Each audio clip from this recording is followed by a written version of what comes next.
Today I'm talking to Dorothy. Dorothy wants to get stronger, and you're what do you say, 65 years old? I'll be 65 in May. Okay, great. And so your goal is to get stronger, not for a specific athletic purpose, but as a personal challenge, right? Right. Just I to, want to see how far you can push the envelope on strength. okay. And you told me earlier you've been doing Pilates for about 4 years, and you've started working in some strength training. Have you done any heavy barbell work yet or anything like that? No, well, the last year I've been working with weights, but not Mm-hmm. barbell type weights. I use weights within a program, and they're Mm-hmm. usually 10-pound weights. Yeah. 10. I also signed up for, I do a gymnastic strength program, Mm-hmm. which is a video online course. Mm-hmm. Um, and that's mostly body resistance. Okay. But what you want to get into really is lifting heavier weights and going for maximal strength. Is that correct? Uh, well, my goal is to be my goal is to just see how strong I can get at this age. Yeah.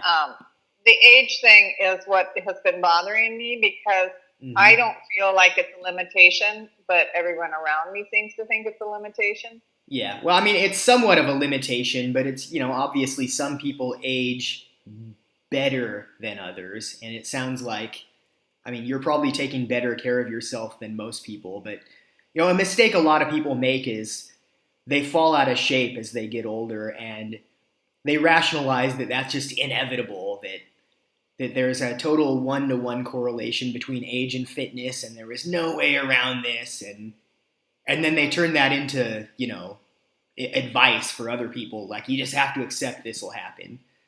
So no, I mean Right. I have a grandma who she would go skiing up into her 70s. I mean, it's some people some people certainly age a lot better than others, and I mean, maybe you'll reach a point where you can't do a lot of things, but I don't think you're there yet. And honestly, 65 is not that old these days. I mean, I plan to live to be at least 120, maybe forever. Yeah. So, Yeah. genetic engineering, mind uploading, live forever. So no, I wouldn't listen to those people. I think that's very much these people are around your age, right? I'm guessing. Yeah. And some Yeah, of them are fitness instructors. yeah, And yeah. so, from what I understand, there are two things that I do need to watch, and that's Mhm. injury Yeah, and um, and healing time is going to be different. yeah, yeah. So I mean, the two things I would say about age is one thing is your recovery will be slower than it would have been if you were younger. So yeah, I mean, you'll be a little more prone to overtraining. But I would say overtraining is rarely that much of an issue to begin with. I wouldn't worry too much about it unless you're trying to lose weight while gaining strength at the same time, because then you're training hard while eating at a caloric deficit. But it sounds like you're not trying to lose weight, right? No, I lost the weight Yeah. through slow carb, Okay. and Oh, Tim then started Ferriss. getting in shape after that. Yeah. Yeah. Okay, that's good because that's one big way overtraining happens is if you're training heavily while not eating enough, and it's the combination of the two. You don't refuel your body. But injury, I think, is the main thing I would worry about. I mean, that is one thing they are right about. You do get a little more prone to that as you get older, and and also injury.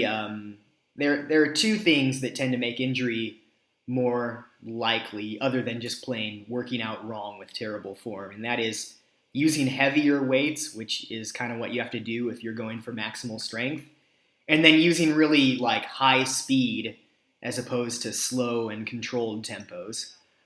So if you're training for strength, you're going to be working out at high weights, low rep ranges, and if you're doing sets of 3 or 4 reps, that gives you a greater risk of injury versus if you're doing the sets of 8 to 12 reps.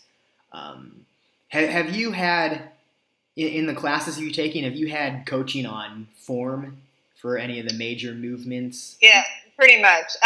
Particularly for knees Mm. and squats and things like that.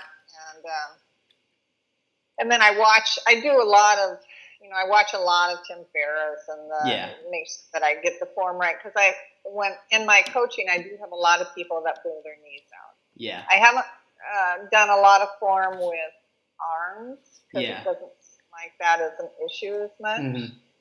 Yeah, it varies somewhat between people, but I think knees tend to be the biggest thing. I've certainly noticed that with my knees. Shoulders can be too, depending on the movement you're doing. I would say one thing to watch for is, do you have any particular joints that tend to be dry or click at all, or you feel any kind of grinding? Um, No, I do.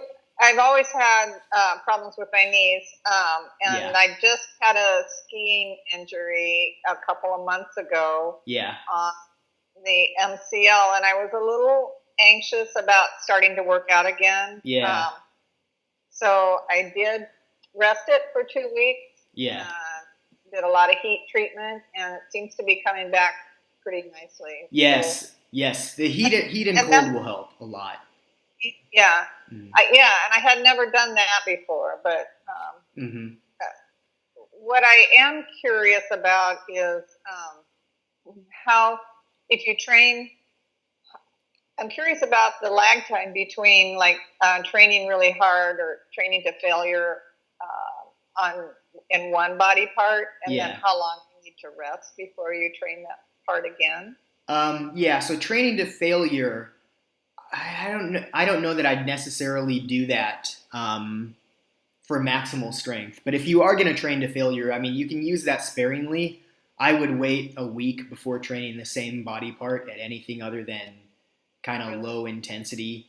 I mean, it's okay if you train, say, your chest to failure, and then a few days later you could do a few push-ups going nowhere near failure. That'd be all right. But I'd say a week before doing. Why would you not do train to failure for maximum strength? What would you? Well, it limits. It's a couple things. It limits your volume and frequency. For maximal strength, what people tend to go with is multiple sets, low rep range. I mean, the thing about training to failure is you need to add in more recovery time than you otherwise would, and that tends to be more.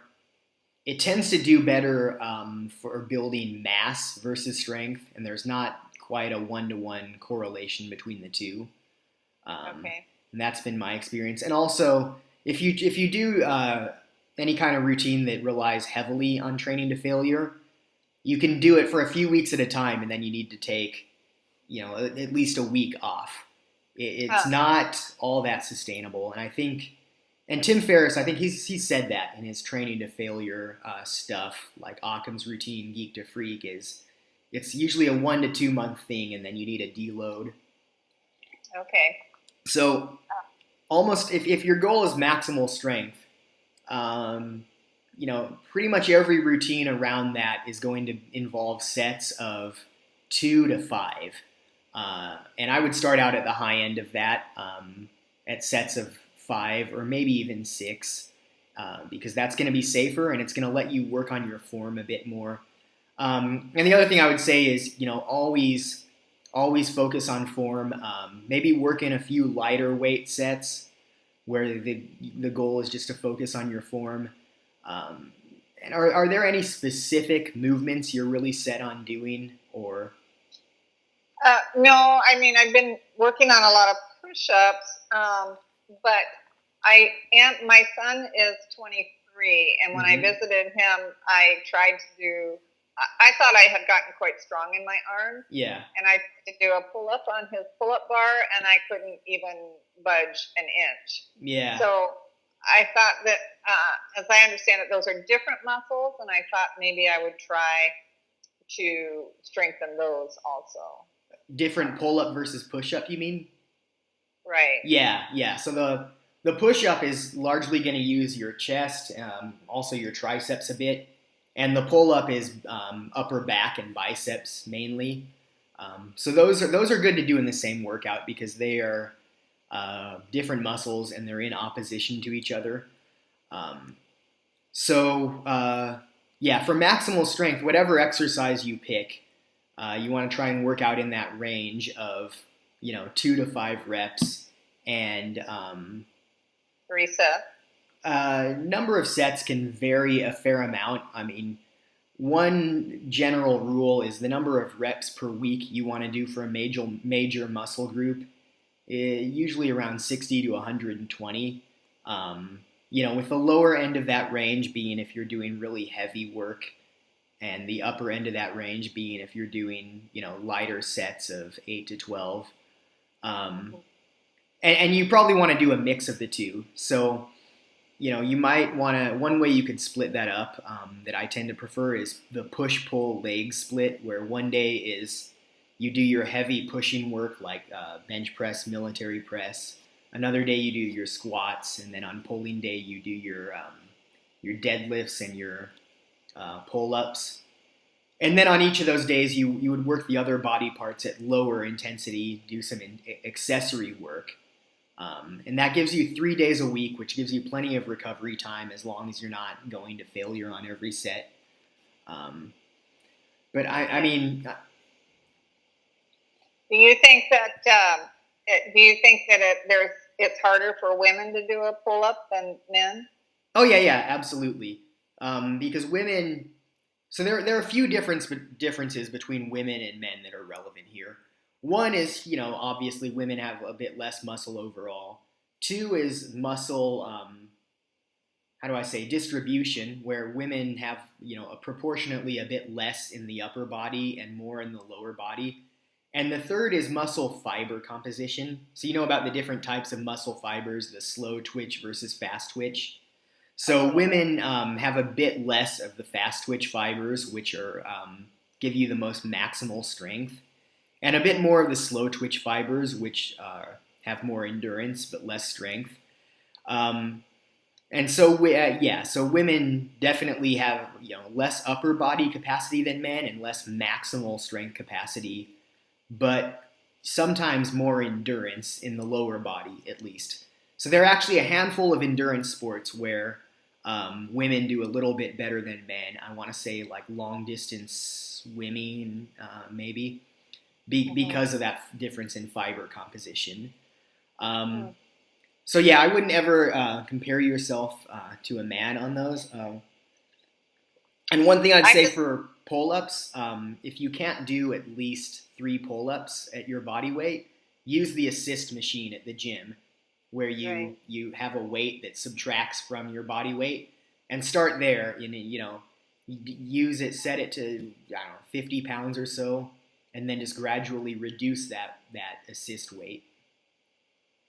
Okay. Yeah, I was really surprised, and I thought that I had gotten pretty strong, and I couldn't even get an inch off the ground.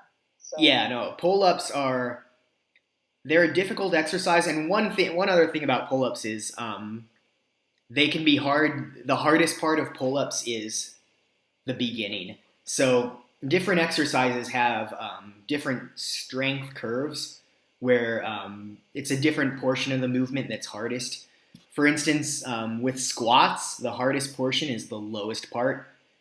And then whereas with deadlifts, the hardest portion is also the lowest part, except with deadlifts, that's the beginning. Whereas with squats, the bottom is the end. So exercises like pull-ups or deadlifts, where the hardest portion is the beginning of the movement, oftentimes you won't be able to do even one.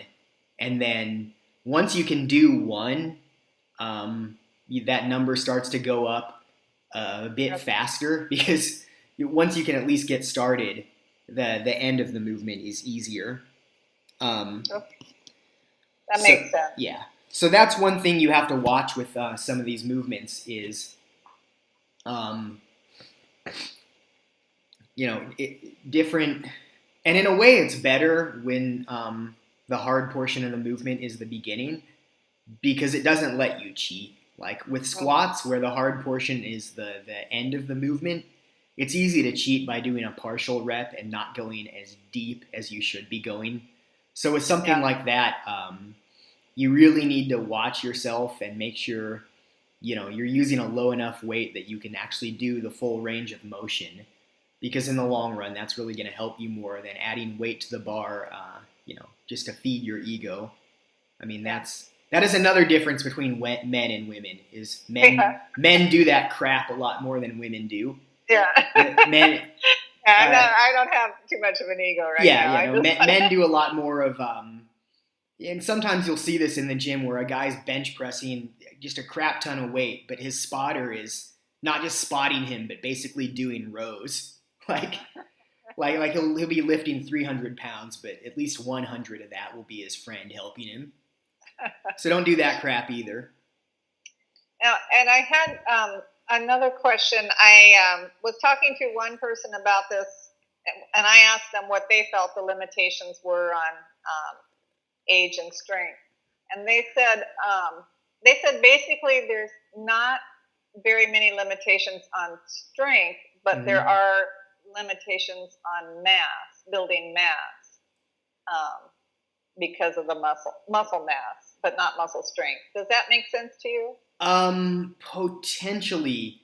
I would say there's no hard limit on mass that's based solely on your age.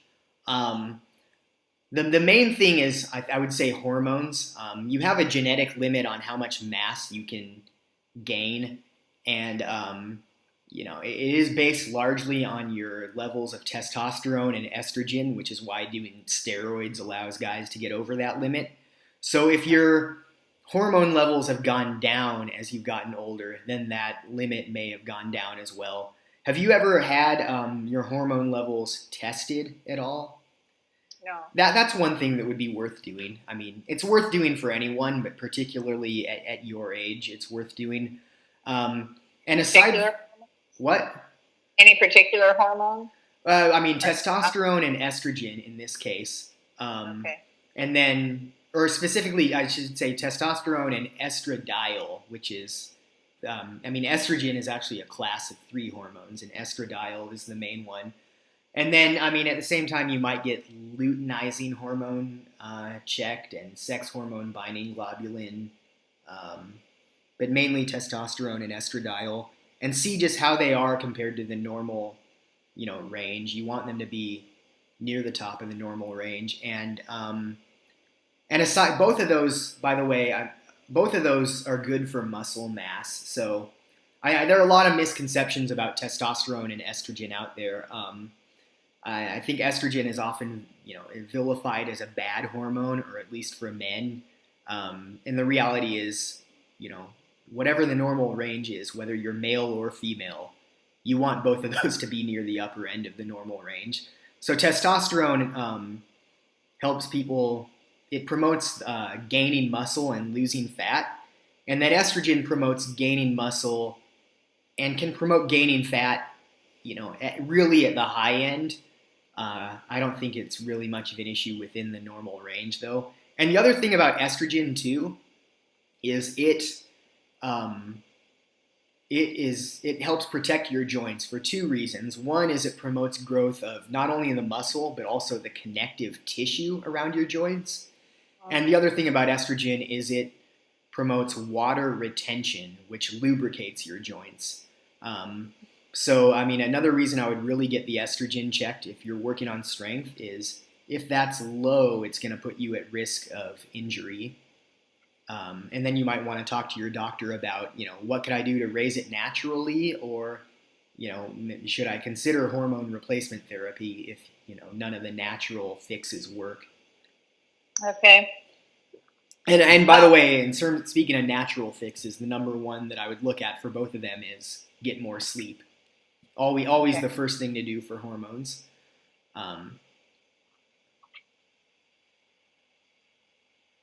Okay. Okay, so that's quite different than what he was saying. I think he was saying that that there isn't limits on muscle strength, but there is limits on muscle mass, and I think he was referring to because your muscles atrophy a little bit, maybe, or because they're not as. I don't know. I'd have to go back and check, but I mean, sounds like you don't agree with that distinction very much. yeah. Well, so another thing about muscles is the number of muscle cells that you have hardly ever changes. Actually, I mean, a lot of people think it doesn't change at all. Some people think your body has some minimal ability to grow new muscle cells, but I mean, muscle growth is really the cells that you have getting bigger. It is not that you grow new cells. And by the same token, if you get older and your muscles atrophy, you haven't lost cells. You just the muscle cells that you have gotten smaller. So your mass potential in that respect doesn't particularly change over your lifetime. It really comes down to your level of anabolic hormones, testosterone, estrogen, also growth hormone, which is a separate one. And it comes down to your body's ability to shuttle nutrients to those muscles and to just signal them that they need to grow. Okay. Good. That's very interesting. So I mean, the biggest thing that limits you as you age, well, the two biggest things are, one is your ability to work out without getting injured, and two, your body's ability to recover from the workouts. Mm-hmm. But your growth potential as such doesn't really change that much. It's more your ability to push your body as much as it needs to reach that potential. Okay. I like that. That makes sense to me. Mm-hmm. How many days a week have you been working out, by the way? I've been working out 3 days a week. Mm-hmm. My goal is to now do 5. Mm-hmm. And then doing this gymnastic strength training before each workout, which essentially just works on ligaments and joints, and it's not really strength exercises as much as it is mobility exercises. Mm-hmm. Good. So I bought that online course, and so my goal is to work with that like a half hour before I go to the gym, and then get to the gym 4 days a week. And if I can't get there 5 days a week, then I'll use the video to work out at home. Is that gymnastic strength training thing? That's an at-home thing? Yes. So you're doing that at home before you go to the gym, so you have a bit of recovery time between the two, right? Yes. Okay, that's good. And that shouldn't impact your gym performance too much either, because that's so another thing about the muscle fiber types is, if you're not either doing very high weights or pushing yourself towards failure, the recovery time is a lot faster because it's hitting the slow twitch, fast recovering fibers more so than the fast twitch, slow recovering fibers. So in terms of frequency versus intensity, the higher your intensity, either in terms of using high weights or training to failure, the lower your frequency has to be versus, you can do lower intensity stuff with a lot more frequency. And going back to the overtraining point, another thing I want to say is there are 2 ways you can judge, whether you're recovering adequately. One is to record your workouts and just see, am I gaining strength from one workout to the next? And the other is about 2 or 3 hours. Well, first off, after you work out, immediately after, you should feel, a little bit drained, and you should definitely be able to feel the muscles that you worked.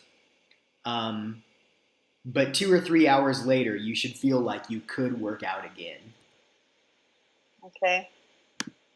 What about, as I understand it, if you are getting sore muscles 1 to 2 days afterwards, that means you've torn some muscle fibers, and the rebuilding of those muscle fibers is happening. Being sore shows that you've torn the muscle fibers. As they rebuild, it's helping your metabolism. Do you think that's correct? Could you repeat that? Okay. So if I was to work out 1 to 2 days afterwards, if I felt sore muscle, Mm-hmm. that would signify that I had torn muscle fibers as I was working out. Mm-hmm. And that's a good thing because it means that they're rebuilding even when I sleep. Mm-hmm.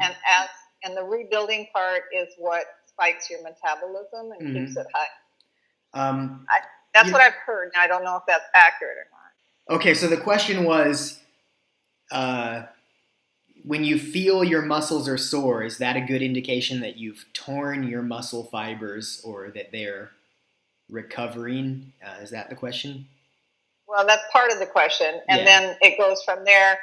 Does that mean if you're sore, it means that you've torn your muscle fibers, and then that means that they're repairing themselves even as you sleep, and the repair work is what is going to keep your metabolism higher, which is why aerobic workouts aren't recommended for fat loss and strength workouts are, because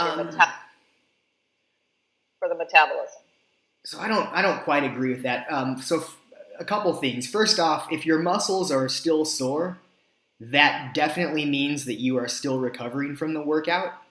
But if your muscles are not sore, that doesn't mean that you fully recovered necessarily. So a lot of that soreness, I mean, you'll notice if you do the same workout over and over, the soreness doesn't last as long as it did in the beginning. And a lot of that is really just coming down to your body's pain tolerance growing. You're not really feeling it. And the soreness actually has less to do with, so there are a few ways that exercise stresses your body. One is what you're talking about, where you get micro tears in the muscle fibers. And another is the lactic acid burn, where your body produces lactic acid as a byproduct of the energy metabolism of exercise. And that kind of burns your muscles slightly. And that's what the burn feeling, when you feel the burn comes from. And the lactic acid, more so than the taurine, is what causes the soreness.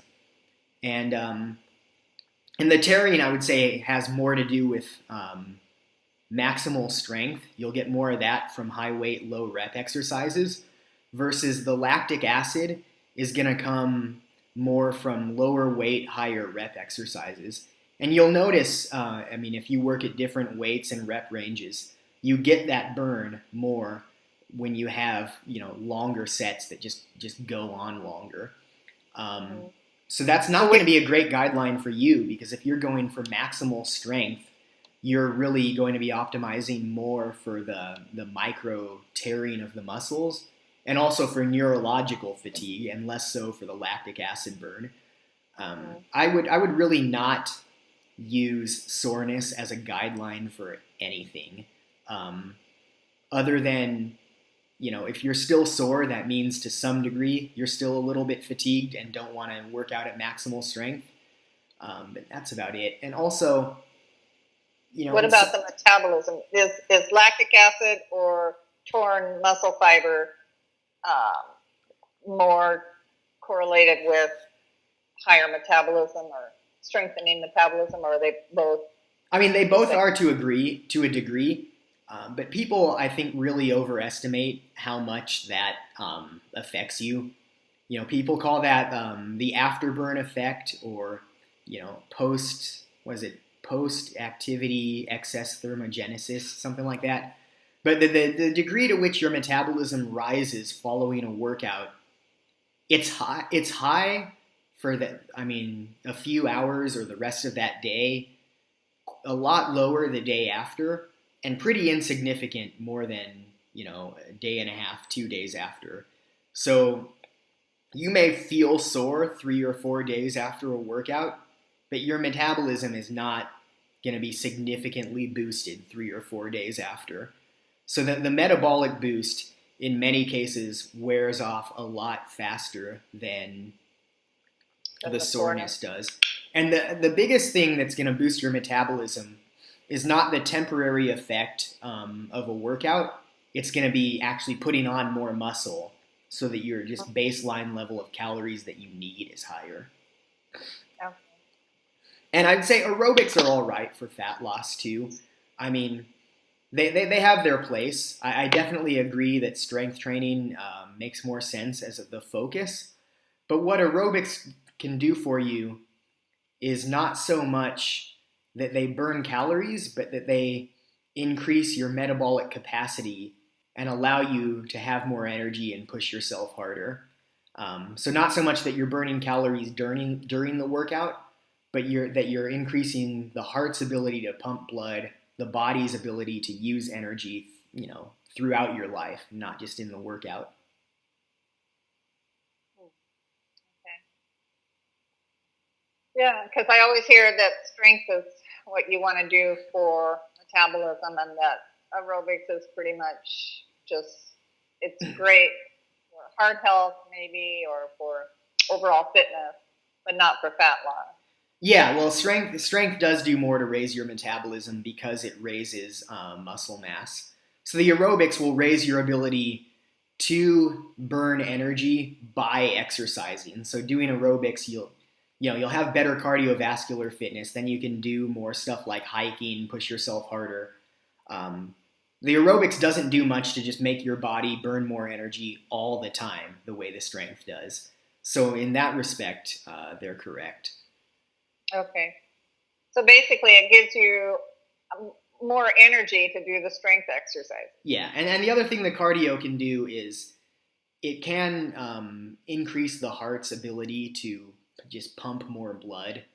So, I mean, for a long time, I believed that too, that, it's all strength, cardio is pointless. And, I've started to come back around and realize there is some value to cardio. Uh, but again, the biggest thing that increases your metabolism is going to be adding more muscle mass because your metabolic rate doesn't vary all that much independently of your muscle mass. I think that's one of the biggest myths around fitness, that different people have much faster or slower metabolisms than others. And one way to think about that is, your body produces heat as a byproduct of the metabolism. So if that were true, people's body temperatures would vary a lot more than they do. And in fact, your metabolism, in the sense of burning more energy to do nothing, can't go up all that much because you would actually overheat and die of hyperthermia. And it also can't go down all that much because a lot of what your body is burning energy for is totally necessary to maintain itself and not die. So our metabolisms fall within a pretty narrow range. And Can I ask you then, in terms of fat loss, do you not subscribe to this idea that if you decrease your calories a lot, metabolism downshifts, and that makes it easier for you to gain weight, harder for you to lose again, and that's why the ferrets spike your metabolism once a week with carbs? Yeah, I agree with that. Your metabolism definitely slows down if you eat at a caloric deficit for extended amounts of time.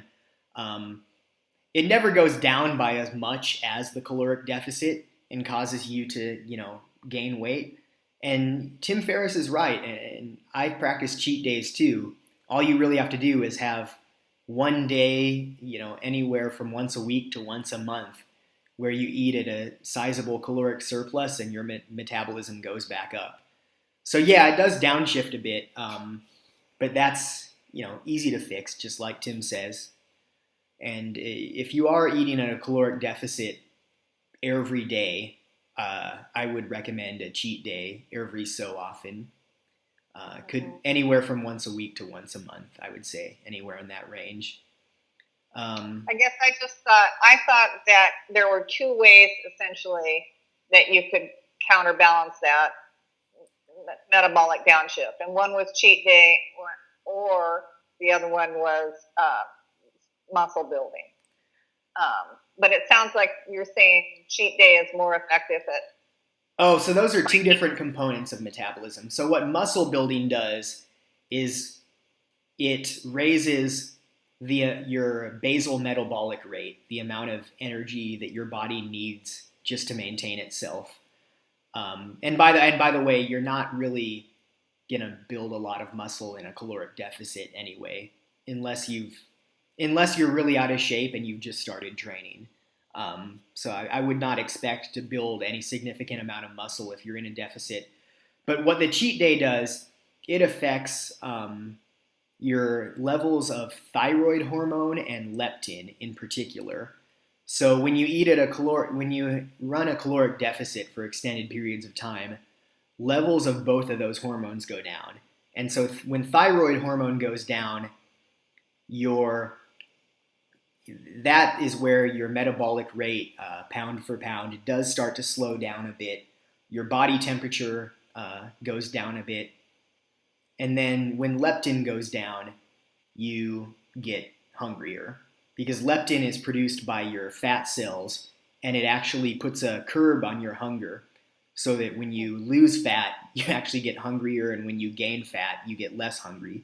So leptin is, I think, the biggest reason why people end up having body weight set points that are hard to get away from because it tends to push you back towards that set point. So what the cheat day does is it resets both of those hormones so that they don't stay down regulated when you're in a deficit. Okay. And so that's entirely different than the metabolic effect from raising your basal metabolism through muscle building. Yeah, in terms of fat loss. Yeah, the thyroid hormone thing could be thought of as part of basal metabolic rate, depending on how you want to slice up the components. But it's it's different in the sense of gaining muscle means your body needs more energy to maintain itself versus having more thyroid hormone means that your body, A, wastes more energy as heat, and B, you have more energy, so you move around more, which is a different component of energy use called non-exercise activity thermogenesis, which is just the amount of energy that you use performing, just your regular daily activities. You're walking around, moving, not exercising as such, but just, all the stuff you do throughout the day. So when your thyroid levels are a bit higher, you'll produce more heat, and you'll also just, without really trying to, you'll move around more and burn fat that way. Okay, good. That's very helpful. Yeah. They're fine points that you hear a lot out there. It's really hard to.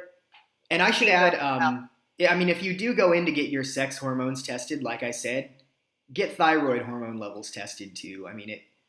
It couldn't hurt. Always worth getting checked out. Okay. Okay. All right. So in terms of just training, so you want to go up from 3 days a week to 5 days a week, and you want to focus on strength, but you also want to continue doing what else? The aerobics at home and. Well, I'm doing it's not really aerobics at home. It's mobility exercises. From the gymnastics coach, and they're not aerobic, but they're not just push-ups. They're working the ligaments and the muscles around the knee, and doing a lot of stretching and that kind of stuff. So yeah, basically my plan is to up the amount of days that I work out, and I want to do at least some number of push-ups a day. And I'm going to try working with the pull-up machine at the gym, and just kind of see how far I can get there. Yeah. My main thing, there's a video that I saw around Christmas time of, I don't know, do you know Kaiser Fit at all? Kaiser Fit? Her name is Kaiser Fit. It's a woman that does, she's out of Seattle. But I think I've heard of her. Has all these exercise videos, and one of them was really impressive to me. She's probably in her 30s, but I looked at that and I thought, I wonder if I could get to that level or not. So I'm gonna have my husband take a video of me doing that particular workout as a before, I'm going to have him take one of me every 3 months, and see what the progression is with this type of workout. Okay, See good. where I go.